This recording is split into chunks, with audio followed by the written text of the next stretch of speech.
A local agro-processor, Mr. Mitford Ward, shares his journey and experience in the field of agro-processing in this Renetta Court report.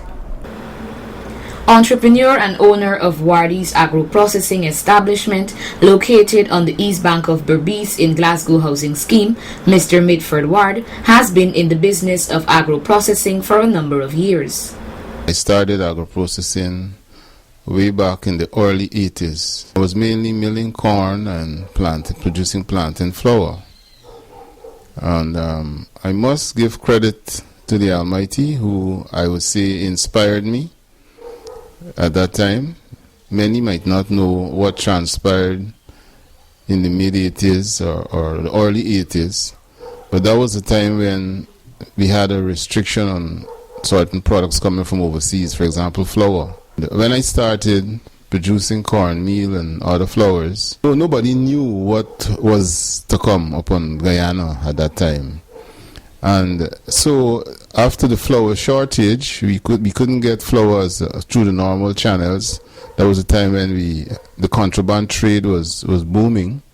This cornmeal business was really a savior to many people. Ward had later stopped producing flours in the year 1992 after he had graduated from the University of Guyana following his completion of a program in social work, and was later employed as a probation officer from 2002 to 2012. And after retiring from the probation and social services, I decided to start back this agro-processing business. And here I am at this moment with more knowledge, advanced knowledge and everything, and I want to expand it. He further emphasized, the dream is to expand it into a business that you will find my products throughout the length and breadth of Guyana. At the moment, I produce a range of flours with the intention to start producing even more, to add some more to the list as time go by. Presently, Mr. Ward produces cornmeal, plantain flour, Edo flour, sweet potato flour, cassava, rice, barley, and chickpeas or chana flour, ground split peas, and moringa, also known as Saijan powder. My intention is to put together a multi-grain cereal. I'm working on that right now to come up with a nice formula for the multi-grain cereal. So I want to add that one to the list. And if God permits, I will also consider some other agricultural products, like making some fruits. It just depends on how God blesses the effort. Might do some wet products like fruits, pepper sauce, and peanut butter and the like. All of the raw materials used in his production are locally grown. My main aim is to provide an outlet for farmers to have their products sold. It provides an opportunity for them to market their produce, because farmers are sometimes having a lot of products in glut, because most of the farmers in Guyana plant based upon the season, and when everybody plants at the same time, a glut is obvious to come up at some point, because everybody has the same produce. So that would send the prices down. Whenever there is a glut in the market, the prices would go down. And there's a time again when we have a shortage.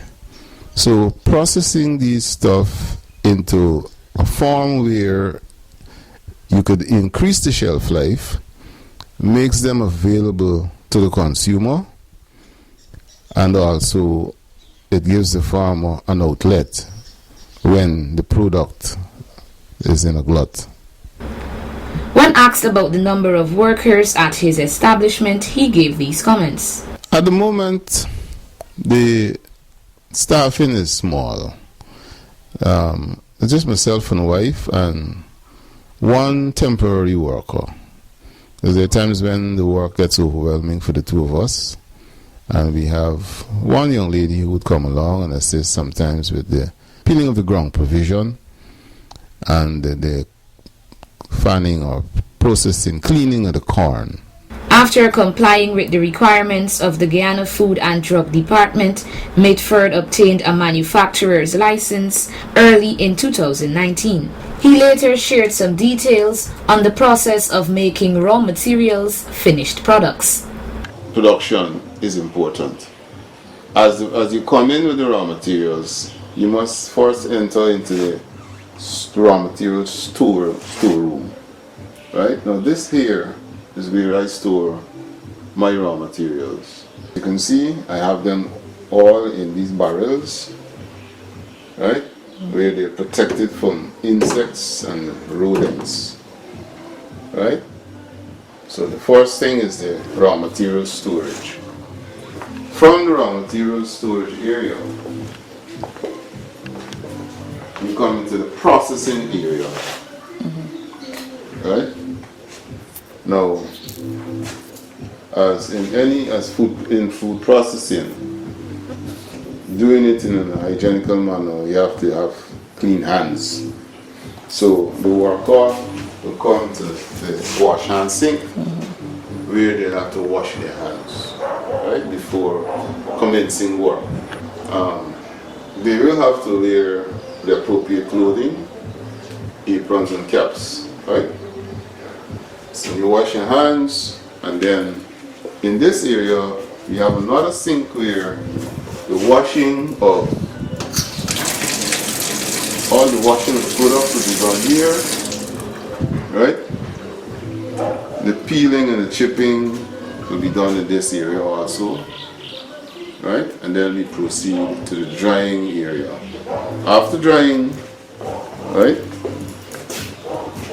the dried products are now ready for milling, right? Now, while the mill is not working, everything is covered so that rodents and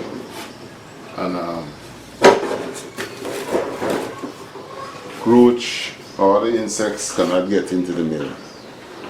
Now, every day before production starts, all these items being used for production has to be sanitized. We wipe down all counters with a solution of bleach, right? The mill, everything has to be cleaned with that bleach solution before production starts.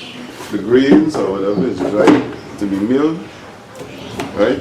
After here, it goes down into this area here where it's crushed, and here is where you tie a bag here, where the finished product falls into that bag. After milling, you now proceed to the packaging area, where on this table, this is where we would weigh, pack and seal the finished products.